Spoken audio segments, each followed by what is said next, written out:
Morning সবাইকে। সবাই কেমন আছো? আশা করি সবাই ভালো আছো, আমিও খুব ভালো আছি। তো প্রতিদিনকার মতো আজকেও চলে আসলাম একটি নতুন ভিডিও নিয়ে। আশা করি তোমাদের সবার ভালো লাগবে, দেখতে থাকো। তো এই যে এখানে যে সবজিগুলো দেখছো সেগুলো আমি সামনে রাস্তার উপরে একজন সবজিওয়ালা ভ্যান নিয়ে আসে, তো তার ওই সবজির ভ্যান থেকেই আমি এগুলো নিয়ে এসেছি। তো এইগুলো আমি যেটুকু দরকার আজকে সেটুকু রান্না করবো, আর বাদ বাকিটা আমি ফ্রিজে রেখে দেবো, কারণ প্রতিদিন ওই গিয়ে সবজি আনা আমার হয় না। তো সেজন্য একবারে অনেকটা সবজি আমি নিয়ে এসেছি। আর এখানে এই যে সবগুলোই দেখছো, এখানে টোটাল আমি 200 টাকার সবজি এনেছি। না 215 টাকার। তো এগুলো আমার মোটামুটি 3-4 দিন চলে যাবে, যেহেতু 2জন মানুষ আমরা। তো আর জানো তো আজকে আমার মোটামুটি খুব লেটও হয়নি। তো 7:30 থেকে আমি 8টার মধ্যে ঘুম থেকে উঠে পড়েছি। তো মাছওয়ালা 2জন এসেছিলো বাড়ির উপরে, তো তারা চলে গেছে। আর একজন মাছওয়ালার ফোন নাম্বার আমার কাছে আছে, তো তাকে আমি ফোন করলাম। তো বললো যে বৌদি তোমাদের বাড়ি ওখান থেকে আমি ঘুরে চলে এসেছি। তো আমি বললাম ঠিক আছে, তাহলে তোমার কাছে কি কোনো মাছ আছে? তো বললো যে হ্যাঁ, মাছ তো আর নেই, তো মাছের ডিম আছে। তো সেই জন্য বললাম যে মাছের ডিম আছে, 2 দিন তো মাছ নেওয়া হয়নি, তো মাছের ডিমটাই তাহলে আজকে নিয়ে নিই। তো বললাম ঠিক আছে, যেটুকু ডিম আছে আমাকে দিয়ে যাও। তো সে আবার আমাকে দিয়ে গেল বাড়ির উপরে। তো সেই ডিমটাই এই যে। তো ডিমটা মোটামুটি ভালো, আর একটু যেন কেমন আমি দেখলাম। তো এটা দিয়ে দেখি কি রান্না করা যায়, কারণ মাছের ডিম আমার ছেলেও খুব ভালো খায়, আর আমারও ভালো লাগে। যে কোনো একটা সবজির মধ্যে দিলেও ভালো লাগে, মাছের ডিমের মানে বড়া করে ঝোল রান্না করলেও ভালো লাগে। তো একটা কিছু তো বানিয়ে ফেলবো, তো দেখা যাক। তো চলো রান্না বসাতে হবে। আর ওদিকে ছেলেও ওঠেনি এখনও পর্যন্ত, ওকে তুলে খাওয়াতে হবে। তো এখানে এটা রেখে যাই, দেখি ছেলের কাছে যেতে হবে, ও উঠলো নাকি। এই যে মহারাজ উঠে চেয়ারের মধ্যে বসে আছে। আর এই যে নাম্বারগুলো দেখতে পাচ্ছ, এগুলো ও ফোনে ওই কিসের গেম খেলে, তো তারই এগুলো নাম্বার। এগুলোতে ফোন করলে পরে সেই নাম্বারে তো যা যা চাইবে সেগুলো ওর চলে আসে তক্ষুনি। তো এইগুলো সমস্তটা ও রং পেন্সিলে লিখে রেখেছে যাতে ভুলে না যায়। আর এখানে আমি নিয়ে নিচ্ছি মিস্ত্রিদের জন্য চা। 3জন মিস্ত্রি এসেছে, তো তাদেরকে আমি চা দেব, দিয়ে তারপরে ছেলেকে খাওয়াবো। অনেকক্ষণ তারা এসেছে, তো চা না দিলে এখন হবে না। তো চলো চাটা দিয়ে আসি। আর একটা মিস্ত্রি কালকে এসেছিলো, তার খুব পেটে ব্যথা, মানে 2জন মিস্ত্রি 2জন লেবার কাজ করছে। তো একজন মিস্ত্রির খুব পেটে ব্যথা হচ্ছিলো, তো কালকে সে এসে ফিরে গেছে, কাজে আর আসেনি। আর আজকে দেখছি যে একজন মিস্ত্রি এসেছে আর 2জন লেবার। তো একটা মিস্ত্রি যদি বেশি আসতো কাজটা তাড়াতাড়ি এগোতো, তাই না? আর এখানে আমি নিয়েছি 2টো পেঁয়াজ, কারণ লাস্টে ফাইনাল ডিসিশন করলাম যে পেঁয়াজ দিয়ে ওই মাছের ডিম দিয়ে বড়া করব। আর হচ্ছে গিয়ে কালকে সিদ্ধ করা মুসুরির ডাল আছে ফ্রিজে, তো সেটাই আমি মানে পেঁয়াজ দিয়ে ডাল করব। কালকে যেহেতু টক ডাল করেছিলাম, তো আজকে আর টক ডাল করব না, আজকে পেঁয়াজ দিয়েই ডাল করব। আর লেবু আছে না, লেবু দিয়ে ডাল আর মাছের ডিমের বড়া, ব্যাস প্লেন, আর কিছু না। 2জন মানুষের জন্য আর হাবিজাবি করতে ইচ্ছা করে না। তো এই যে এই পেঁয়াজগুলি আমি মানে ছোট ছোট যেগুলো কেটেছি সেগুলো আমি মাছের ডিমের বড়ার মধ্যে দেব, আর যেগুলো বড় করে কেটেছি সেগুলো আমি হচ্ছে ডালের মধ্যে দেব। তো চলো তাড়াতাড়ি করে রান্নাটা করে ফেলি। এখানে আমি দিয়ে দিয়েছি হলুদ গুঁড়ো, আর কাঁচা লঙ্কা দিয়েছি সেজন্য লঙ্কা গুঁড়োটা দিইনি। আর দিয়েছি লবণ, আর একটু গরম মশলা গুঁড়ো দিয়েছি, আর নলে মাছের যে আষ্টে গন্ধ সেটা থেকে যায়। আর দিয়েছি একটুখানি ময়দা। এই যে ময়দাটা দিলাম না, এতে হচ্ছে গিয়ে মাছের ডিমে যে একটা ভাজলে পরে একটা শক্ত হয়ে থাকে না, সেটা আর হবে না, একটু নরম হবে। কারণ তোমরা দেখবে যে মাছের ডিম ভাজার পরে কীরকম শক্ত হয়ে যায়, আর ময়দা দিলে অনেকটা সফট হয়ে যায়। তো এখানে ভালো করে মেখে আমি বড়াগুলো ভেজে নিই। তোমাদের সাথে গল্প করতে করতে আমার এখানে মাছের ডিমের বড়াগুলো ভাজা হয়ে গেছে। আর এখানে বললাম না লেবু কেটে নিয়েছি। আর এই যে এখানে আমার দুপুরবেলার খাবার রেডি। এখানে ডাল আছে, মাছের ডিমের বড়া আর ভাত। গুড ইভিনিং সবাইকে। আর এখন বাজে সন্ধ্যে 6:30। আর ছেলে আজকে ড্রয়িংয়ে গেছিলো, আজকে মঙ্গলবার তো, মঙ্গলবার করেও ড্রয়িং থাকে। তো ড্রয়িং থেকে আসলো, এসে একটুখানি নিচে গেছিলো খেলতে, খেলে এসেছে। তো ওই ঘরে টিভি দেখছে, আর আমি না এখন স্নান করলাম, মানে একটু স্নান করে এই যে তোমাদের সঙ্গে আমি কথা বলছি। আর বললাম না মিস্ত্রির কাজ করছে, তো পেছন বারান্দাটা এত ধুলো, এত বালি হয়ে গেছে, মানে সিমেন্টের ধুলো বালি, আর মানে পা ফেলা যাচ্ছে না। ঘর দুয়ারের অবস্থা খুব খারাপ, জানোই তো ঘরে মানে বাড়িতে যদি মিস্ত্রি লাগে তো কীরকম অবস্থা হয়। ওগুলো পরিষ্কার করতে গিয়ে আমি আবার স্নান করলাম। তো এখন দেখাবো সন্ধ্যা, সন্ধ্যা দেখানোর পরে আবার একটু চা খাবো, কারণ স্নান করলাম তো কেমন যেন একটু লাগছে, তো চা খেলে একটু ভালো লাগবে। তো চলো সন্ধ্যাটা দেখিয়ে নিই।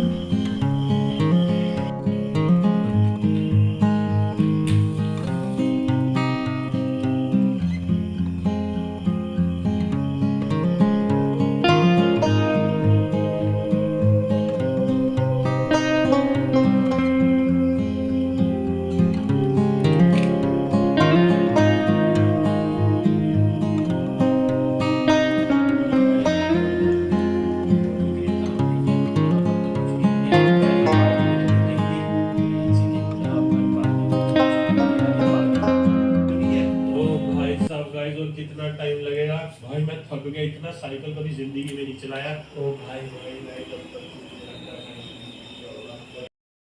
তো আমি এখন রান্নাঘরে চলে এসেছি, তো এখন বানাবো চা। তো সকালবেলা ছেলে দুধ খেয়েছিল, সেই দুধেরই কিছুটা রয়ে গেছে, তো সেটা দিয়েই এখন চা বানাবো। চলো চাটা বানিয়ে নিই।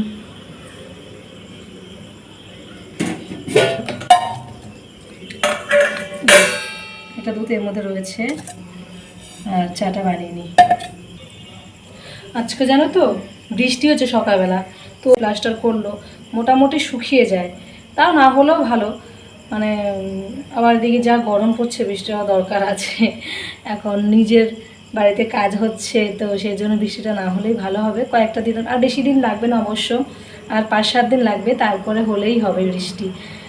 কি করা যাবে, কারো তো হাতে নেই না, বৃষ্টি কখন হবে কখন হবে না, গরম কতটা হবে হবে না, সব তো ভগবানই জানে। চলো গল্প করতে করতে চাটাও বানিয়ে ফেলি।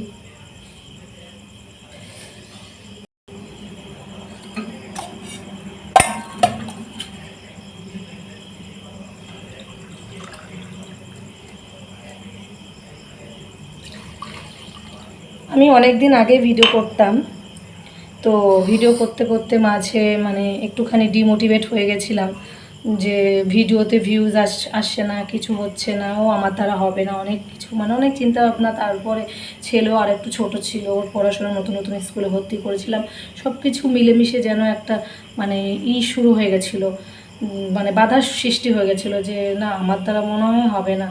তারপরে আবার 2 বছর পরে নতুন করে শুরু করলাম, মানে হাজব্যান্ডও বললো যে না করো, হবে, সবারই কি একবারে হয়, আস্তে আস্তে হয়। তো আমি ভিডিও পোস্ট করছি, খুব বেশি লাইক মানে লাইক তো ধরো ছাড়োই, লাইক তো হচ্ছেই না, 2-3টে হচ্ছে, তো ভিউজও বেশি আসছে না। আমি প্রথম যে ভিউজটা মানে কদিন আগে স্টার্ট করার সময় যেটা ছেড়েছিলাম, সেটা মাত্র 112 জন দেখেছে, ভিউজ এসেছে, তো বেশি আসছে না। তো আমার বিশ্বাস, আমার আশা আর ভরসা, তোমাদের উপর বিশ্বাস আস্থা সব কিছুই আছে, যে না আস্তে আস্তে আমিও পারবো। জানি না কেমন হয় আমার ভিডিওগুলো, তো যারা দেখছো আমার ভিডিও, কয়েকজনই দেখছো, তো যাই হোক কয়েকজনই আমার কাছে অনেক মানে অনেক কিছু, তারাই আমার কাছে সব এখন, কারণ তারা ছাড়া তো আমার ভিডিও কেউ দেখার নেই না। তো তারা অন্তত কমেন্ট করে জানিও যে আমার ভিডিওটা কেমন হচ্ছে, ভালো হচ্ছে না খারাপ হচ্ছে, কিছুই বুঝতে পারছি না। তো আশা করি এর পরের বার যখন তোমরা ভিডিওটা দেখবে আমার ভিডিওটা, তখন প্লিজ প্লিজ আমার ভিডিওতে অন্তত একটা কমেন্ট করো, যে না ভিডিওটা ভালো হচ্ছে কি, কোনো ভুল ত্রুটি হচ্ছে নাকি, আমার মানে যাই বলো না কেন, তারপরে কী ধরনের ভিডিও দেখতে চাও না চাও আমাকে একটুখানি বলো, তাহলে আমি বুঝতে পারছি না যে কী ধরনের ভিডিও বানাবো। আমি আমার মতো ধরো যা সারাদিনে কাজ করি সেই ধরনের ভিডিওটাই ছাড়ি। তো তোমরা যদি মনে করো যে আমাকে কিছু বলবে যে না তুমি এই ধরনের ভিডিও বানাও, কি আরও ভালো হবে কিছু, তো সেই জন্যই বলছি তোমাদের কাছে যে আমাকে একটুখানি জানিও, অন্তত একটা কমেন্ট সবাই যদি করো। 112 জন যদি দেখেছো, 112 জনের মধ্যে যদি 100 জন না ছাড়ো 50টা কমেন্টও যদি আমি পেতাম, তাহলে মানে আমি ভাবতাম যে না আমি যে সারাদিন ধরে একটু একটু করে মানে করছি, দেখো কাজের ফাঁকে কাজের ফাঁকে যতটুকু সময় পাচ্ছি আমি ভিডিও করছি। দেখো, যারা ভিডিও করে তারা কিন্তু জানে যে সমস্ত কাজের মাঝে একটু হলেও কিন্তু পরিশ্রম হয়।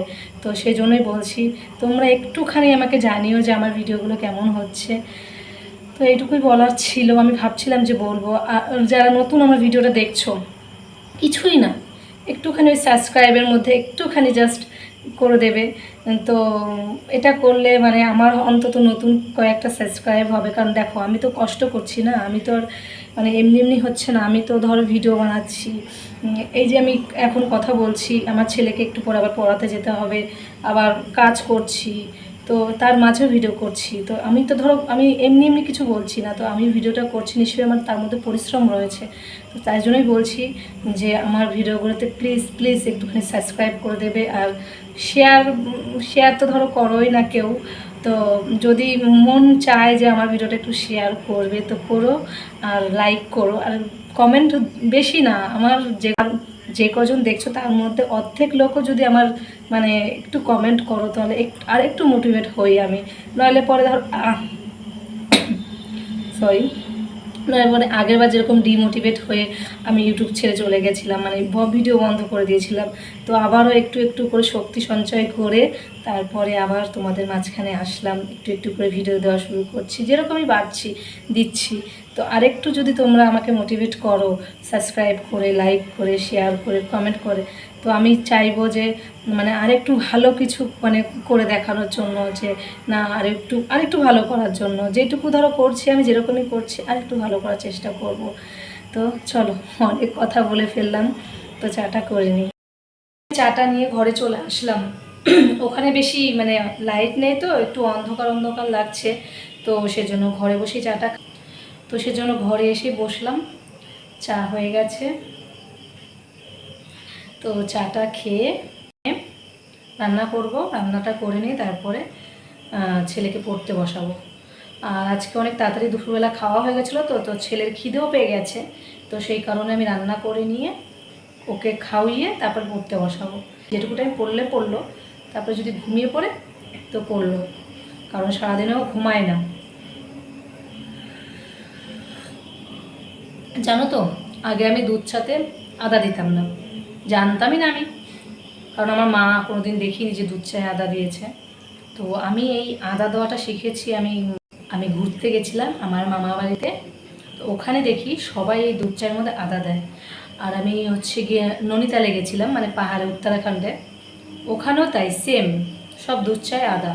আর ওখানে তো ঠান্ডা না পাহাড়ে, তো একটু বাদে বাদে আমরা চা খাচ্ছিলাম, এক এক জায়গায় আমি দাঁড়াচ্ছিলাম আর চা খাচ্ছিলাম, কারণ ঠান্ডা লাগছিল প্রচণ্ড ওখানে গিয়ে, পাহাড়ে গিয়ে। তো ওখানে দেখছি যে দুধ চায়ের মধ্যে আদা দেয়, তো আমার কিন্তু মানে ব্যাপারটা বেশ ভালো লেগেছে। তারপর থেকে আমি এসে আমিও দুধ চায়ের মধ্যে আদা দিই, বেশ ভালো লাগে আমার। আমি আগে রচাতেই শুধু আদা দিতাম। বিস্কুট নিয়ে আসি, একটা একটা কি দুটো বিস্কুট খাই। চলে এসেছি, 3টে বিস্কুট নিয়েছি, একটু খিদেও পেয়েছে, তো তাই 3টে বিস্কুট নিয়েছি। অন্য সময় যে সকালে হতো দুটোই খেতাম, বেশিরভাগ দুটো বিস্কুটই আনি আমি।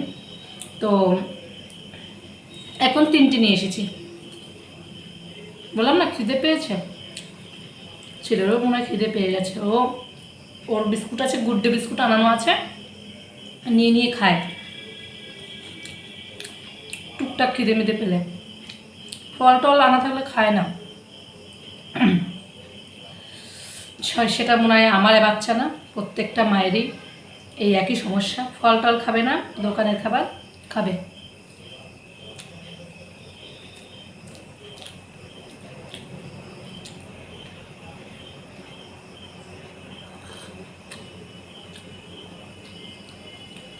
যখন হাজব্যান্ড বাড়িতে থাকে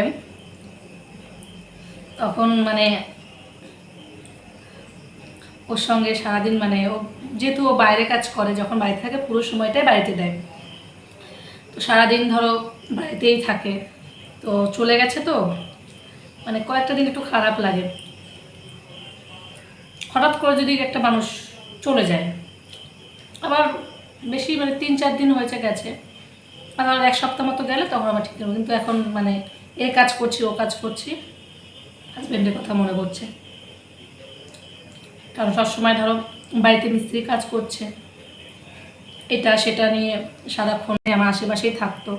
সেই জায়গা ধরো হঠাৎ করে নেই, তারপরে মানে একা একা লাগছে নিজেকে, কিছু করার নেই, তাই না? তাছাড়া আমার অভ্যাস হয়ে গেছে, যেহেতু প্রথম থেকেই ও বাইরে কাজ করে, প্রথম কয়েকটা দিন খারাপ লাগে, তারপর একটু ঠিক হয়ে যায়।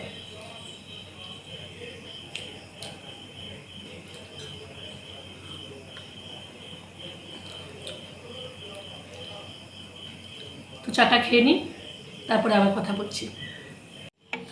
এখানে আমি বানাবো হচ্ছে খিচুড়ি। যেহেতু অনেকদিন ধরে ছেলে সবজি কিছুই খাচ্ছে না, তো আমি সেজন্য আজকে ভাবছি রাতেরবেলা খিচুড়ি বানাবো। তো আজকে ওয়েদারটা খুব ভালো আছে, একটু বৃষ্টি হয়েছিল, তো ঠান্ডা ঠান্ডা ওয়েদার আছে, সেজন্য আজকে রাতে খিচুড়ি বানাবো। তো চলো খিচুড়িটা বানিয়ে নিই। এখানে আমি সমস্ত সবজি ভালো করে কেটে নিয়েছি ছোটো ছোটো করে, আর ধুয়েও নিয়েছি। এখানে আছে মিষ্টি কুমড়ো, আর আছে আলু, আর পটল, আর বরবটি, আর গাজর। আর এখানে নিয়ে নিয়েছি আমি মুগের ডাল। আজকে মুগের ডাল দিয়েই খিচুড়িটা রান্না করব। এখানে আমি খিচুড়ির সঙ্গে নিয়ে নিয়েছি ডিম সিদ্ধ, কারণ সকালবেলা আমি হচ্ছে গিয়ে মাছের ডিমের বড়া করেছিলাম, তো সেই জন্য একটু ভাজা পুরি খাওয়া হয়ে গেছে, রাতের বেলা ডিমটা ভাজলাম না। তো এখানে ডিম সিদ্ধ আমি করে নিয়েছিলাম, আর খিচুড়ি। তো আজকের ভিডিওটা এই পর্যন্ত, দেখা হচ্ছে পরের একটি ভিডিওতে। ততক্ষণ পর্যন্ত সবাই ভালো থাকবে, সুস্থ থাকবে। আর আমার ভিডিওটা যদি তোমাদের ভালো লেগে থাকে, সবাই প্লিজ একটু লাইক, কমেন্ট, শেয়ার করবে। আর আমার চ্যানেলে যারা নতুন, তারা আমার চ্যানেলটিকে সাবস্ক্রাইব করবে। সবাইকে গুড নাইট।